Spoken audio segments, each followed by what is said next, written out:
Good afternoon, everyone. Hello. Very sorry to be late.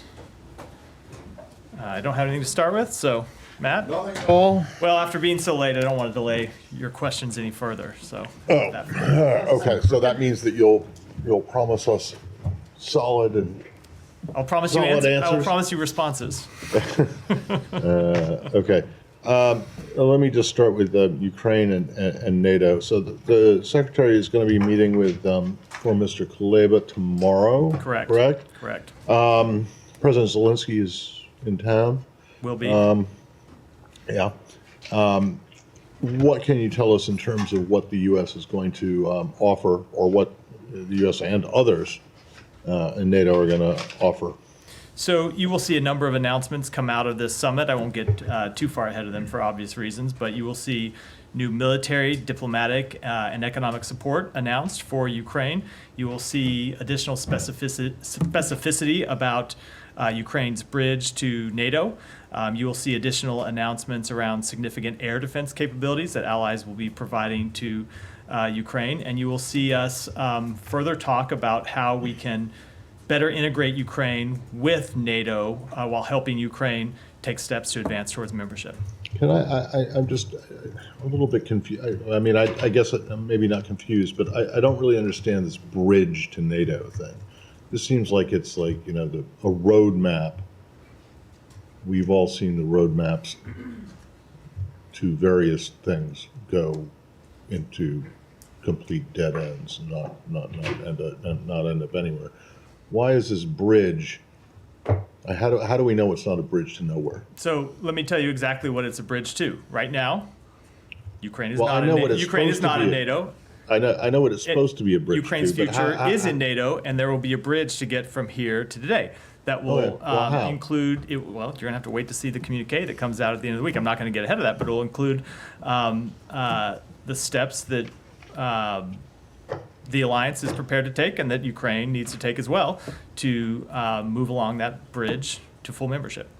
To move, so Along the so bridge the membership. bridge actually exists already? It's The not br- yet, it's not still under construction? You can I you can mean, torture this metaphor I'm many not- different right. ways. You but guys are the ones who came up with it, not me. I know. I try not to torture it. No, but I'm not trying to be cute. The point is, the idea of a bridge is to get them from where they are today, which is a country know that what the has idea of a received bridge significant is. support from NATO, to membership. And you will see further details about that announced during this summit, but I'm obviously not going to detail them here. Yeah, but back in Bucharest, more than a decade ago,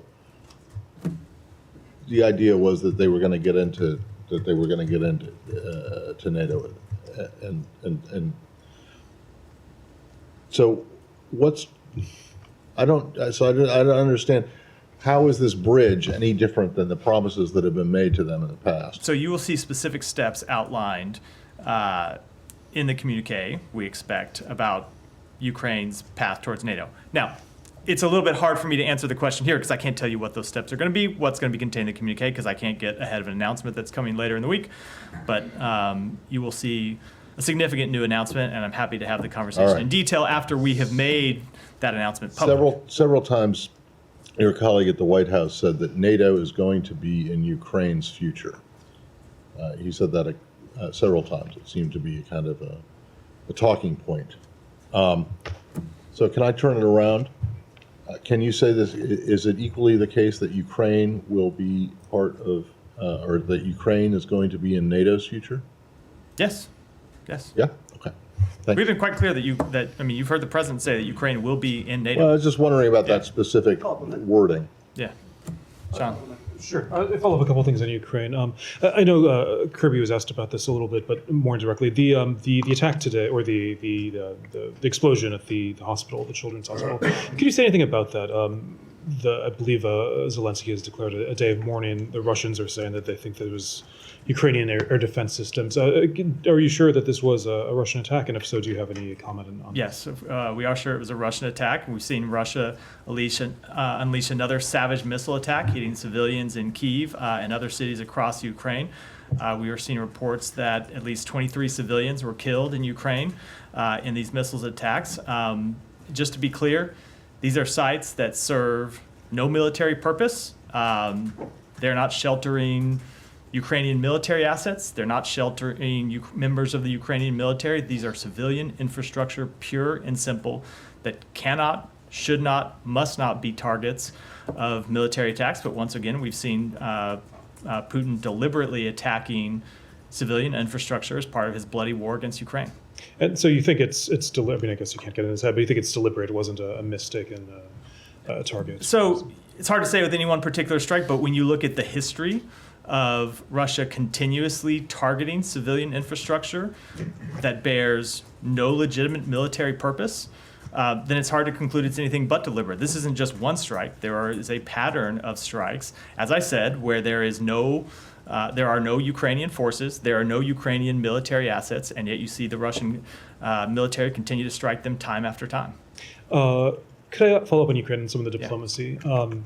The Hungarian prime minister was recently in Kyiv and Moscow and Beijing. Do you find anything productive about this? What's your take on it? No, not at all. We find it concerning, in fact. Look, before he traveled to Russia, you did see the Hungarian prime minister travel to Ukraine. We thought that was an important thing for him to do. We thought that was a productive step. And we would welcome, of course, actual diplomacy with Russia to make it clear to Russia that they need to respect Ukraine's sovereignty, that they need to respect Ukraine's territorial integrity, but that is not at all what this visit appears to have been. Could I follow up on one more? There's another visitor in Moscow today, Prime Minister Modi of India. Obviously India has a long-standing relationship with Russia. What do you think of the timing of this right before the NATO summit and in light of what's going on? Yeah, so again, we did just see Modi, like Orban, meet with President Zelensky. We thought that was an important step to take. And we would urge India, as we do any country when it engages with Russia, to make clear that any resolution to the conflict in Ukraine needs to be one that respects the UN Charter, that respects Ukraine's territorial integrity, Ukraine's sovereignty. And, India is a strategic partner with whom we engage in a full and frank dialogue, and that includes on our concerns about their relationship with Russia. Was it? I don't understand your answer to the Orban question. I mean, it's okay and it's good and productive for him to go to see Zelensky in Kyiv, but it's concerning and bad that he goes to see Putin and Xi. Is it only the timing? No. Because there are plenty of people who have been going. If you listen to the answer to my full answer, it's we welcome people engaging with Russia about the war in Ukraine if they make clear to Russia that Russia needs to respect Ukraine's territorial integrity and sovereignty. And that goes to the fact that there is a difference between Ukraine and Russia, and there's a difference between engaging with Ukraine and Russia because one side is the aggressor and one side's the victim. So of course we look at their engagement with those two countries differently. Well, yeah, but okay, so do you know for sure that he didn't make those things clear? We have seen no indication that is, including his public statements, that is. And do you think that Prime Minister Modi made clear to President Putin? As I just said, Do you think that President Erdogan has made clear? So I will look to Prime Minister Modi's public remarks to see what he talked about. But as I said, we made quite clear directly with India our concerns about their relationship with Russia, and so we would hope India and any other country, when they engage with Russia, would make clear that Russia should respect the UN Charter, should respect Ukraine's sovereignty and territorial integrity. And what's the problem with Orban going to see Xi? I wasn't asked about that. I was asked about. You were asked about that. Oh, I missed that part of the question. No, was not part of your question? Yeah, I was asking. I totally missed the Xi part I was talking about. So so you don't have a problem with him? I don't have any comment. We understand that countries engage with China. We, as you know, Secretary Blinken has traveled to China twice now with President Xi. Just follow up briefly on the Modi part of that. You said that that the U.S. has dialogue with India about concerns about the relationship with Russia. Were the concerns expressed prior to Modi's visit, and has there been any dialogue before that? We have long made clear those concerns. I mean, specifically about the trip to Moscow. I'm not aware of any conversation specifically about this trip in advance of the trip. Just while we're on the topic of Russia, are you expecting any other provocative actions from Russia this week, given the 75th anniversary of NATO, the gathering in Washington this week? It's very hard to say because it's not like this strike against civilian infrastructure today came out of the blue. It's not like this is the first time that they have done this. So It's hard to know whether this strike was timed to the NATO summit or not, because we've seen strikes from Russia against civilian infrastructure that have killed scores of civilians in previous weeks. So I don't know how to answer that question other than that this fits a pattern that we have seen from Russia going back to the outset of this conflict. So I certainly expect that these sorts of strikes would continue. Whether or not they will come this week, whether or not they're related to the NATO summit, I think it's impossible to say. And any indication that there's plans for a change to their nuclear posture or their nuclear doctrine this week? No, we have seen no indications of that. Okay. And if we could just stick on NATO for a minute here. Kirby said, Ukraine is in NATO's future, or whatever way it was. And I wonder if it's still the position, though, of this administration that the war has to be over before Ukraine can join NATO. Otherwise, that would draw the entire alliance into the conflict. So I just don't want to get too much into the details of what Ukraine's membership in NATO will look like and what steps they have to take to get there today, in advance of significant new announcements being made in that regard over the course of this week. So I know that sounds a little bit like a punt, but in fact, it's because we will be making new announcements with respect to these very questions this week, and I don't think I should get ahead of them today. There are specific announcements you're going to make having to do with the timing of the war and when Ukraine will join NATO? About their bridge to NATO, and I don't want to talk about it any further before we can make those announcements, and you can all look at them, and then of course we'll be happy to take questions about them. Sure. and talk about them further. And then last question on NATO. On Wednesday night, there is the leader level dinner that is being hosted by the president and the first lady. It starts at 6 p.m. Over the weekend, President Biden told governors who had gathered that he's not going to go to any events after 8 p.m., try and get some rest given some of his challenges with his age. So is there a plan for the Secretary of State to stay if that event goes on longer past 8 p.m., or will the president stay on past 8 p.m.? So I won't speak to the president's schedule. I'll let the White House do that. But I would say, with respect to his schedule, I think this NATO summit will look a lot like previous NATO summits, where the president and other members of our government, the Secretary of State, but also the Secretary of Defense and other leaders in the government, will have a full schedule of events starting in the morning and going through the evening. That includes bilateral meetings, includes multilateral meetings. The Secretary will participate in those. With respect to any one event, several days from now, I can't tell you what his participation will be at that dinner, and when it comes to the president, the White House can speak to that. Well, to be fair, the Vilnius summit, it was the secretary who went to that dinner instead of the president. Right, but with this one, I'm going to let the White House speak to what the president's exact schedule is. I just don't know here. Yeah. Just to follow up on the comments you gave about this strike in Kyiv in the hospital. Obviously, this has happened very quick, only a few hours ago. Could you talk us through how you're able to come to those kind of solid conclusions about, this is a Russian attack. We've seen this pattern. We see it fits the pattern. In this case, what is the process for you to be able to sort of state with so much kind of confidence what's happening? Well, so I could get into our ability to look at missiles that are launched. I could get into the Ukrainian military's ability to look at missiles that are launched, and talk about that with respect to any one strike. But also, give me a break. There's no one else lobbing missiles at Ukraine right now. Right. There's no one else launching attacks at Ukraine. So I think it's pretty clear that it came from Russia. But you probably can guess what I'm getting at is, in the other situation that we're often talking about in Gaza, when there are strikes, there have been strikes that have hit hospitals, other facilities, universities. In those cases, and in some cases, U.S. weapons are actually involved in those strikes. But you've been pretty unable in a lot of those cases to say definitively what happened. Why the disparity there about your sort of information gathering? So the disparity is in the context of the events, and I'll give you just a couple of examples when it comes to Gaza. What makes these types of assessments so hard? Oftentimes, it is clear that a strike on any one target was an Israeli strike. If it's an airstrike, for example, it's clear that it was an Israeli strike. It's not from anyone else. Sometimes there are other attacks where there's an exchange of fire between Hamas and the IDF, and it's clear, or it's unclear, I should say, when one specific site was damaged, whether that damage was from IDF munitions, Hamas munitions, or both, which sometimes happens in a crossfire. That's one way in which it's difficult. The other way in which it's difficult is understanding what the actual target was. And so that's one of the things that's different when you look at Russia's strikes on Ukraine. The Ukrainian military doesn't hide behind civilians. It's not headquartering itself in hospitals, under hospitals, in other civilian sites, in apartment buildings. And that's exactly what we see Hamas do.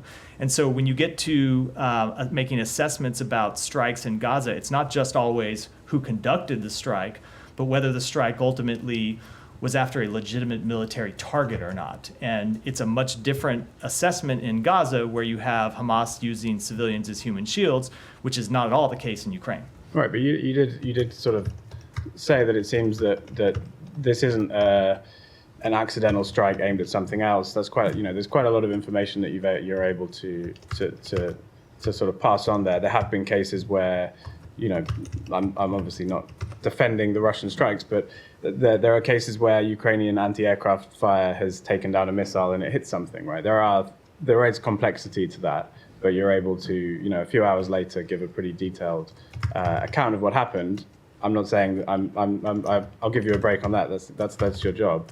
But on the Israeli case, often, we're left with after months, you haven't come up with a real conclusion about what happened in a certain specific incident. That and these are U.S. weapons that are being used. You have the ability to sort of demand answers from the country involved. So I think people will watch this and think, there's a disparity here, and I'm wondering, is there not a difference in the way that you're approaching these and giving the benefit of the doubt to one side? There is no difference in how we are approaching these. There's a difference in the context. There's a difference in the conflict, and that's what leads to our inability sometimes to give such definitive answers. I will also say that there is a difference in assessing responsibility for a strike, right, which is what I was getting into a moment ago, and assessing whether the strike was a legitimate military target. Those are two entirely separate things. Sometimes you can make an assessment about who carried out the strike, but you can't know unless you were on the ground whether it was a legitimate military target. And that's especially the case where we often see conflicting claims in Gaza, which is not the case in Ukraine. I haven't heard any conflicting claims about what happened in Ukraine and what Russia might have been trying to hit if it was not this hospital, if it was not the other civilian infrastructure that they have hit. And I've seen no claims from Russia that there were legitimate military targets embedded in this civilian infrastructure. That is often the case in Gaza, where you get conflicting claims, where you have reports from the ground that there were no Hamas fighters there, and you have the IDF claiming that it took out a number of Hamas fighters. When you have those conflicting claims, that often makes it hard to offer definitive conclusions for what I would hope are fairly obvious reasons. Can I say Gaza? I'll go to Saeed first. I'll come to you. Thank you. I wanted to ask you first if you read or heard about the Haaretz report on Israel employing the Hannibal directive on October 7th? So I did see that report that moved over the weekend, and that's the limit of my knowledge of seeing that report from Haaretz. Does that make you change your position or your perspective on what really happened that day, that the Israelis may be responsible for killing a majority of the people that died on that day? Boy, it certainly does not, Saeed. Doesn't. I don't think there's Okay. any question. I I don't think there's any question that All right. that it was Hamas. Just let me finish. I don't think it's any question it's Hamas that is responsible for the overwhelming number of deaths Right. on Okay. October 7th. All right. Now, you in your answer to Simon, you gave two answers. You were saying that, almost with certainty that people were killed in the crossfire. Do you have any figure on how many people got killed in the crossfire? No. Or how many people that died as a result of direct Israeli attacks? No, I don't. But that's exactly my point, Saeed. I'll give you the best example of this is the recent hostage rescue, when a number of people in the area who were not members of Hamas were killed in crossfire. And that happened when Israeli vehicles with a hostage on board were leaving the area, took fire from Hamas, and then there was exchange of fire. And that's something that happens from time to time. 300 people died that day. But at any rate, so let me ask you, what is the status of the negotiation now? Is there I mean, is there a ceasefire in Gaza's future? We certainly hope there's a ceasefire in Gaza's future, and we are trying incredibly hard to achieve a ceasefire. The negotiations are ongoing. The CI director is in Cairo today working on those negotiations. As we said last week when we received a response from Hamas, we found reasons to be hopeful in that response. But that said, we don't yet have a deal, and we're not taking anything in granted unless and until we get a deal. And so we continue to work to try to achieve a ceasefire that would secure the release of hostages, would allow us to surge humanitarian assistance in and alleviate the suffering of the Palestinian people. So you believe that the Israeli Prime Minister is okay with this new proposal? He has said he is, yes. Okay. Let me just be correct. I want to make sure I'm not misunderstood. I don't mean that in that he has endorsed the proposal has come back from Hamas. He has endorsed the proposal that the Israeli government put forward, and we're working to bridge the differences between Hamas's response and what the Israeli government put forward sometime before, several weeks ago. You think this is a bridge too far? I'm not going to negotiate on this in public. All right. Let me ask you a couple of things. I mean, we see Israel,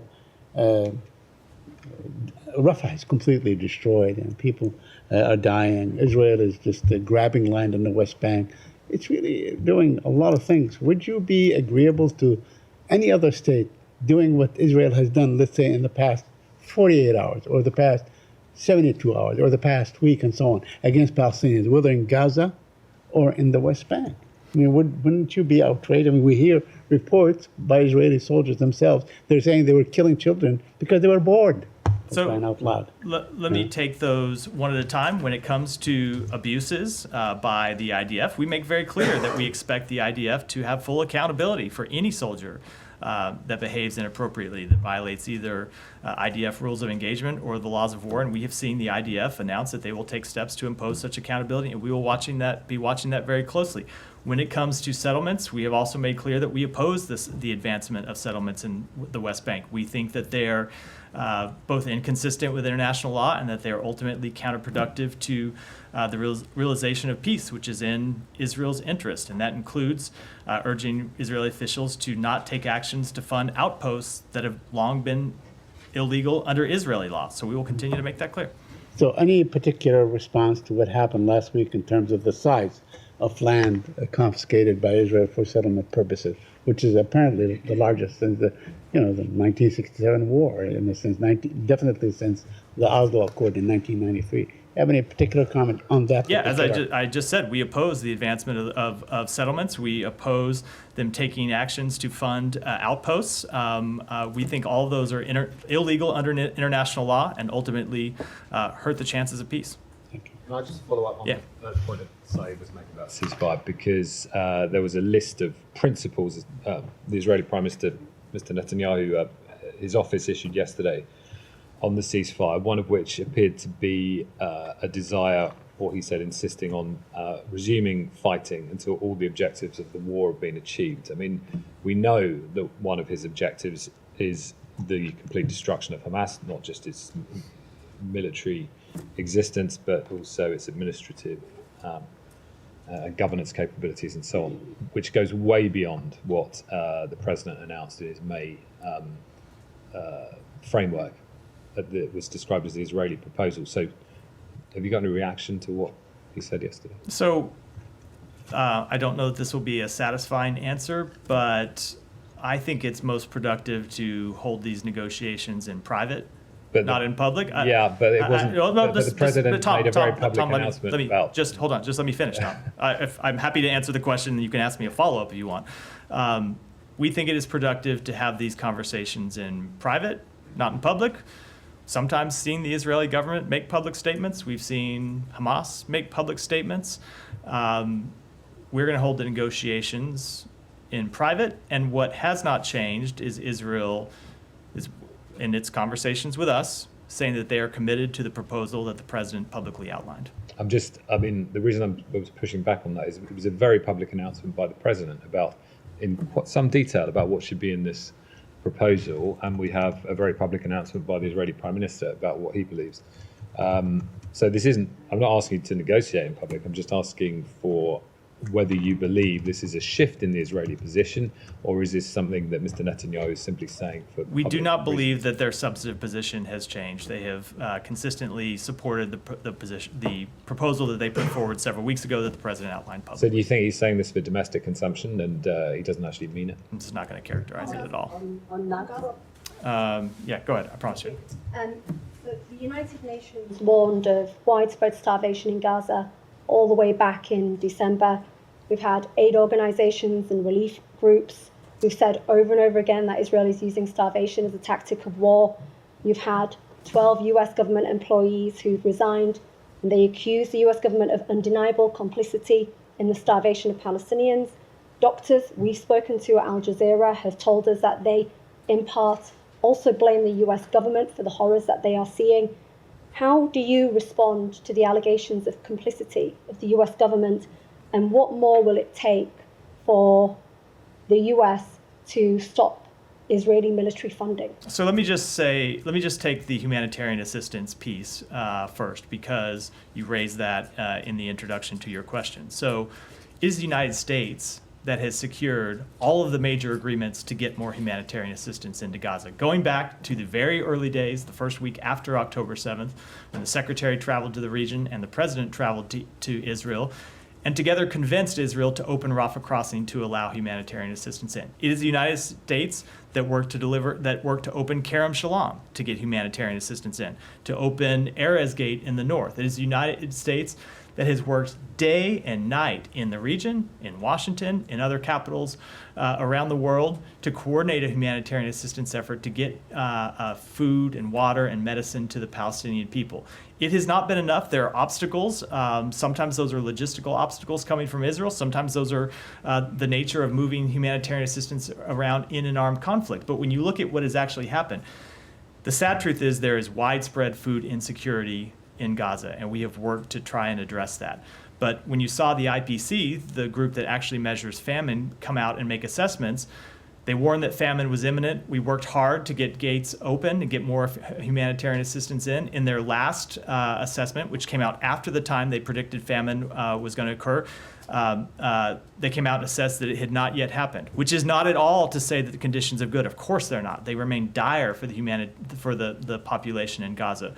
But we continue to work to get humanitarian assistance in, and will continue to do so. I cannot tell you the amount of work that the secretary has put into this, that the president has put into this, that others in the government have put into this, and will continue to put into it. And that's not to mention the ceasefire agreement that we are trying to broker, which would allow a massive surge in humanitarian assistance and would allow humanitarian assistance to move more freely around Gaza. So when it comes to our policy for getting humanitarian assistance into Gaza and to the people who need it, we're not going to change one bit. We're going to continue. Oh, no, just let me finish. We're going to continue to work day and night to get humanitarian assistance in, recognizing all the barriers, working to try to overcome them. And every time we do, something else pops up, and we work to overcome that too. And that's what we're going to continue to do. So just to follow up on that, but the latest IPC report actually says that 96% of the population of Gaza is facing acute food insecurity, which is what I just crisis said, level or absolute higher. dire. Yeah. So it's still very dire, and you've spoken about what the US has done, but the US also continues to be the biggest funder of Israeli military, and under US law, it is required that any country receiving military support must not obstruct the flow of humanitarian aid during war. And every major rights group, from the United Nations to Human Rights Watch, has said that Israel is using starvation as a tactic of war. Do you disagree with them? So And are you, just sorry, one yeah. final question, are you not afraid of completely losing legitimacy? Of So being let me just seen as answer being that. hypocritical when it comes let me just to supporting human yeah. rights in one country, Let me just but answer. not when it comes to Palestinians? Let me just answer the first question. So I would encourage you to read the report that we issued on this very question 2 months ago that looked into Israel's compliance with international humanitarian law and their work and whether they had done a good enough job to let humanitarian assistance in, where we said that there were some roadblocks that needed to be overcome, and we had worked to overcome those, and we had seen Israel take steps to allow humanitarian assistance in. At times they have been too slow. At times they haven't moved quickly enough. At times there have been barriers that we need to break down, but we have worked to do it, and we have seen Israel take steps to allow humanitarian assistance in. Now, there is, as I just said a moment ago, there is always something more that needs to be done. We've talked about the fact that you have a lot of assistance coming to Kerem Shalom now, but it can't move around Gaza as freely as it could because of looting by armed gangs. And so we need to come up with practical steps to address that. And I say that to get at the point that I know sometimes everyone likes to make this seem like a black and white issue that is completely simple, where there's somebody that's blocking humanitarian assistance, when it can be much more complex. There can be other problems, such as the looting of criminal gangs, that we have to assess, and so we're working with our partners in the region to try to assess that, and we're going to continue But to I have to work reply to to do that. so. Sorry, Janie, go I ahead. just have to quickly Janie, reply to Janie, go that. ahead. Sorry, can I just quickly reply to that point? No, thank you. Because we have done actually. Thank you very much. On NATO subject, Secretary Blinken recently said that it would be dangerous for Asia Pacific countries such as South Korea and Japan to ignore Russia's invasion of Ukraine. So solidarity with NATO will have a strong synergy effect. Do you think NATO allies, including South Korea, Japan, will reach an agreement on a new security treaty at this NATO summit? So I just don't want to preview any type of the announcements that will come out over the course of the summit. A second question, President Xi Jinping and Russian President Putin recently met at the Shanghai Cooperation Organization conference, and pledged to work together to fight competition with the United States. And Xi Jinping mentioned that the conclusion of the treaty between North Korea and Russia was reasonable as a sovereignty country. How can you react to this? To repeat the last sentence of the question again, just the very end of the question. The second one? Yeah, just the end, not the time. I missed the last. Yeah. Chinese President Xi Jinping and Putin recently met at the Shanghai Cooperation Organization conference and pledged to work together to fight competition with the United States. And Xi Jinping mentioned that the conclusion of the treaty between North Korea and Russia was reasonable as a sovereignty countries. How do you react? I think we have made quite clear our great concern about increased collaboration between the DPRK and Russia. We've seen the DPRK supporting Russia's war machine that is targeting and killing innocent civilians in Ukraine, and violating the territorial integrity and sovereignty of another United Nations member in violation of the multiple United Nations Security Council resolutions. And we will continue to work with our allies and partners to counter that relationship.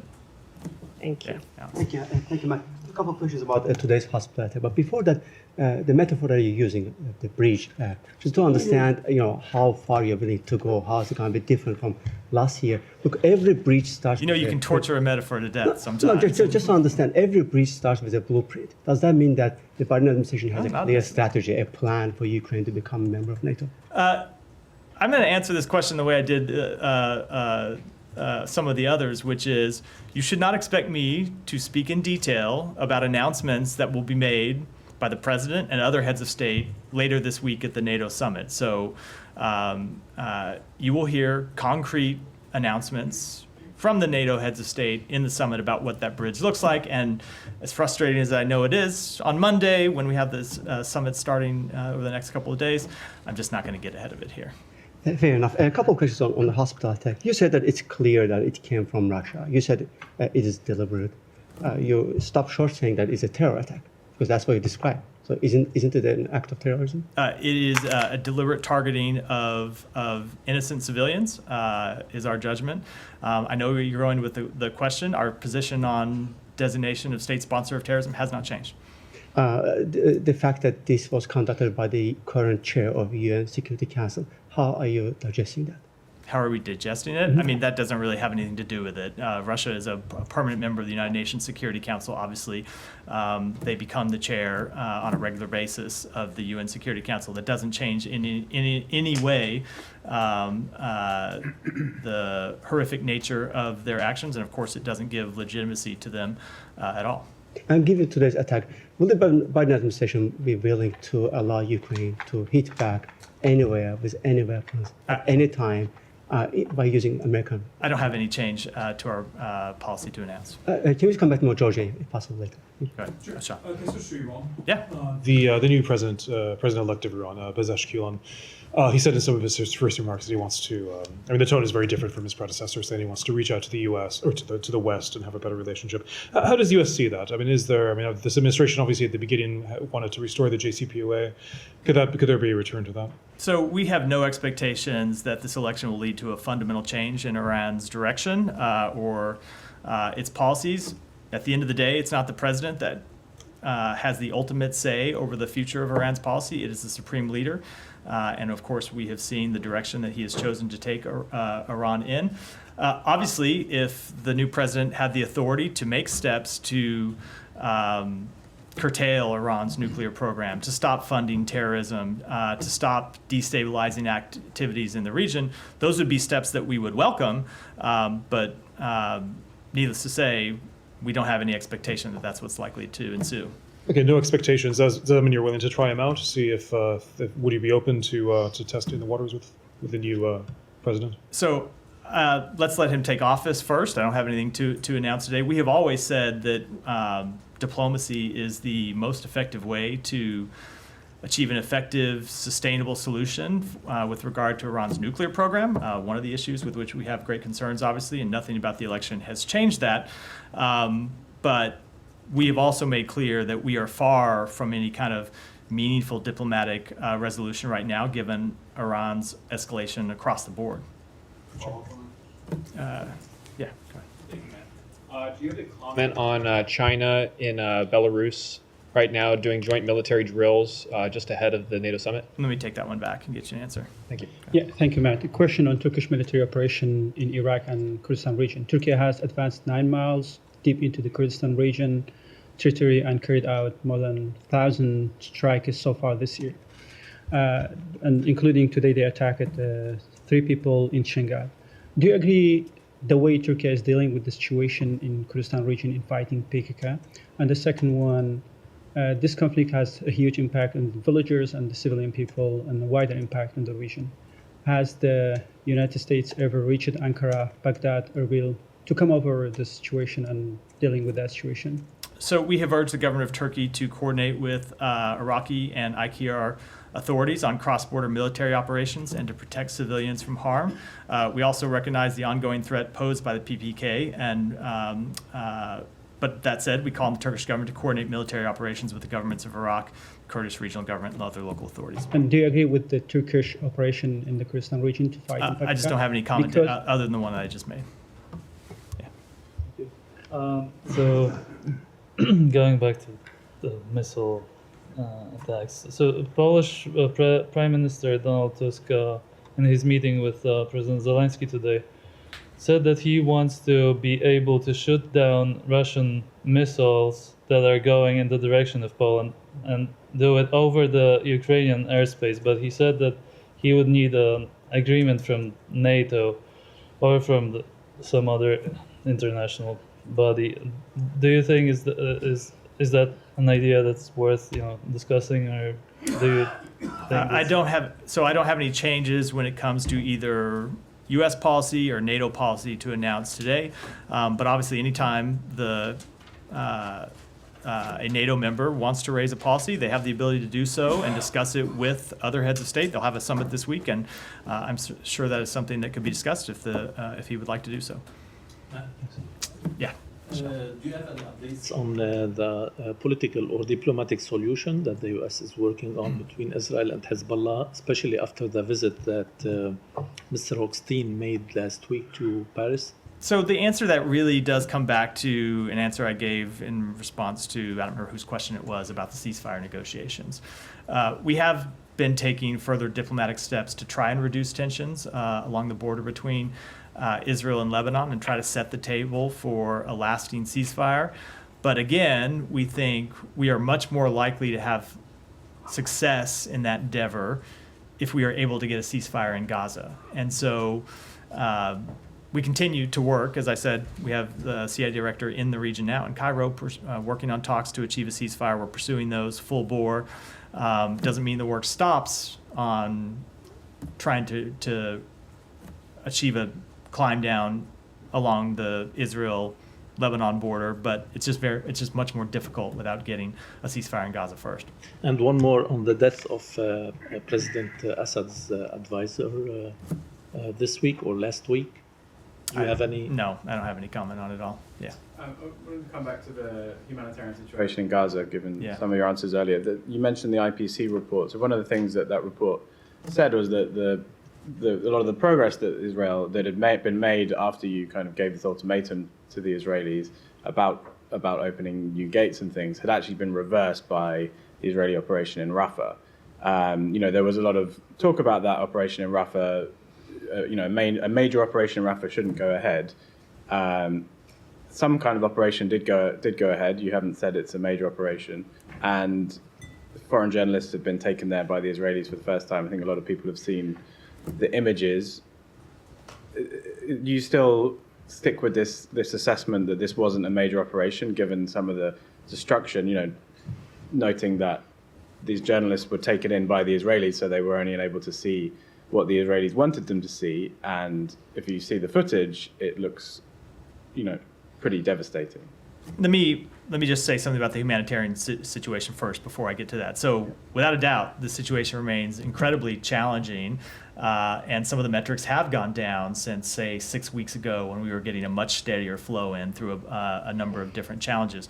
A big reason for that, as I said, is the just lawlessness outside of Kerem Shalom in southern Gaza that has made it very difficult to deliver humanitarian assistance around. So it's this really frustrating problem where you address one challenge, you get enough humanitarian assistance to the gate, which for a while was part of the problem, and then you have a difficulty moving it beyond the gate into Gaza. The point I was making is that we had gotten the situation somewhat stabilized. It had stopped getting worse, and we were at the point where we were trying to make it better, and we continue to try to make it better, and that is an ongoing challenge that we're all working hard on. When it comes to Rafah, no, nothing has changed. What we made clear is we did not want to see the type of military operation that looked like the military operations we saw in Gaza City, we saw in Khan Yunis, where you had mass civilian casualties. You had, in some neighborhoods, almost complete and total destruction. And the Rafah operation has looked different, which is not to say at all that there has not been destruction. Of course there has. There have been a great number of homes and other facilities that have been destroyed. The damage in Rafah does not appear to be as great, and we'll have there'll be assessments of this over time, but it does not appear to be as great as those in Khan Yunis and those in Gaza City. And notably, the civilian harm has been reduced in operations. If you just look at the number of civilian casualties, actually I should say the number of casualties, because it's often, when you get the number from the Gaza Health Ministry, it's impossible oftentimes to differentiate between civilians and militants. The casualty number has come down dramatically over the past few months, which isn't to say there aren't still civilians being killed. There are, and any number is unacceptable. We want to see that number go to zero. But the operation has, just in terms of the results, looked different than the operations in Gaza City and Khan Yunis. All that said, we want to get a ceasefire so we see an end to the death and destruction in Rafah and elsewhere in Gaza. I think a lot of people would say the way that you gave a very strong warning, a very clear warning, don't go into Rafah. We can debate whether it's a major operation, but there is still a huge amount of destruction, hundreds of thousands of people displaced. Yeah, the death toll might be a little bit lower, but there's still a rising death toll. This was supposed to be, or I think was communicated as a way that the U.S. was, restraining the Israelis from committing more of the worst kind of, or creating the worst kind of images that we'd seen earlier on in the war, and worsening the humanitarian situation. The humanitarian situation has got worse as a result of the operation. Yeah, maybe it falls short of some category for a major operation, but doesn't this basically, what has happened is that Israel has gone ahead with almost what you were telling them not to. So it is a different operation than what they were initially planning, and is a different operation than the one that we were very much making clear we were opposed to. It's not to say that we have agreed with every tactic that they have pursued, that we have agreed with every strike that they have taken. Of course, we can always look at things and say this isn't the right way to do this. You should have done more to minimize civilian casualties. But when we made clear what we were opposed to, we had a very specific operation in mind, and what we saw ultimately did not look like that type of operation. You're talking about the casualty figures coming down. So is there an acceptable level? 50 a day is okay, but no, acceptable level is zero for civilian casualties. Now, we want to see militant casualties. Of course, is a very different thing. We want to see them prosecute the campaign against Hamas, but we don't want to see any civilian casualties. Just two really quick questions on Israel.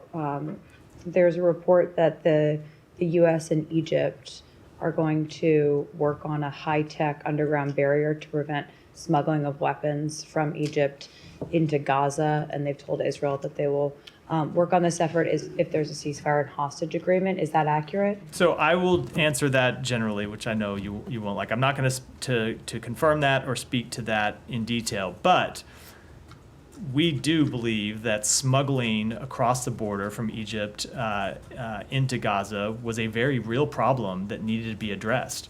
It's one of the ways that Hamas was able to arm itself, that Hamas was able to fund itself, and that presented a legitimate security challenge to the government of Israel, and it also makes it difficult to ever achieve peace for the Palestinian people. If you see Hamas having the ability to arm itself and re-equip reconstitute its terrorist infrastructure. So we have been working on proposals with the government of Egypt, with the government of Israel, on how you could address that challenge, but I'm not going to confirm the specifics of any one proposal. Okay, and you said it was a real problem. Is it no longer a real problem? I was speaking to the pre-October 7th context. Sure, but this is still presumably an issue. So Israel has control of that stretch of Gaza now, and I'm not going to give a definitive assessment that there's no smuggling coming in, but you've seen the Rafah border crossing shut down completely, something we oppose, and you've seen Israel going in and shutting down smuggling tunnels. I can't tell you whether smuggling has been completely eliminated, but certainly it's a different context now with Israel having control of the Philadelphia border. Has the majority of smuggling been prohibited? I can't give you any kind of assessment. And then just one more on another report with regard to Israel. Over the weekend, there was a Hezbollah missile attack towards Israel, and according to a local medical center, there was an American citizen who was injured. Is the State Department able to confirm that? Give us any details on the status of that American citizen? I can confirm that there was an American citizen who was injured in Israel, one American citizen who was injured in Israel, but I can't give you any details of the situation other than to say that we are monitoring the situation and are in contact with Israeli authorities. And are you in contact with this American citizen's family? And we are providing assistance to the U.S. citizen and their family. Okay. Go ahead. I'm going to do a few more around the room, then I got to go. Thank you, sir. There is a heated debate going on in Pakistan regarding May 9th protest. Last year, on 9th of May, angry protesters of a political party attacked military installations, looting, vandalism, and arson resulted in damage worth 1.9 billion rupees. It was kind of the same attack like January 6th on Capitol Hill. So what are your thoughts when you witness such kind of attacks on states, institutions, anywhere in the world, including Pakistan? So our thoughts are the same anywhere in the world, which is we support legitimate, free expression, including the right to protest, the right to peaceful assembly, and we oppose violent actions. We oppose vandalism, looting, arson. That would be true anywhere in the world. And when it comes to responding to those situations, we urge first of all, we'd say all protests should be conducted peacefully, and governments should deal with them consistent with the rule of law and respect for free speech. So Pakistani Defense Minister has said that Pakistan will continue launching attacks against terrorist groups in Afghanistan as a part of a new military campaign. So does the U.S. support such strikes against terrorist groups like TTP in Afghanistan? So the Pakistani people have suffered greatly at the hands of terrorists. We have a shared interest in combating threats to regional security. Do you need directions, Matt? Oh, okay. Saeed, I would think you knew how to get to this location after all this time. I'm always looking for directions. So 200. For the people making the transcript who won't know what I'm talking about, of some Google Maps directions, I think it's Google Maps directions went off in the middle of the briefing. May have been Apple Maps, not Matt Lee's. To be very clear. We partner with a range of Pakistani civilian institutions and regularly engage the government of Pakistan to identify opportunities to build capacity and strengthen regional security, including at our annual high-level counterterrorism dialogue. Tom, go ahead, and then we'll wrap for this. It's still up. I know, it's still Saeed. Still mine, man. I wanted to ask you a question about Europe. The White Yeah. House has announced this afternoon bilateral between the President and the new UK Prime Minister on Wednesday, and I know the Secretary has bilateral with David Lammy, the Foreign Secretary. When it comes to the UK and the European Union, I mean, it's been an extremely turbulent 8 years, really, for the UK. The Obama administration, when the current president was vice president, made no secret of what they thought about that referendum in the run-up to it. And I just wonder how you look at this, what you'll be thinking when this UK delegation is here about the UK's place in Europe, because it's strategically very important for the Europeans and for the US-European relationship. Do you see this as the start of a new chapter? How are you viewing this? So I don't think I'm going to comment on what a change in government might mean. That is just always kind of places that, I shouldn't say always, but typically don't go. I will say that no matter the government in the UK, we have always had an incredibly close working relationship, a special relationship with the UK, and we expect that to continue under the new government.